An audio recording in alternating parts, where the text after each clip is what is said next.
Here is how you can quickly change your Instagram email in 2023. Open the Instagram app. Now click your profile icon at the bottom. Click this hamburger icon at the top right hand side.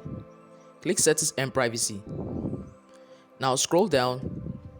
Click account center.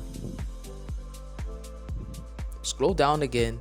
Click on personal details. Now click contact info.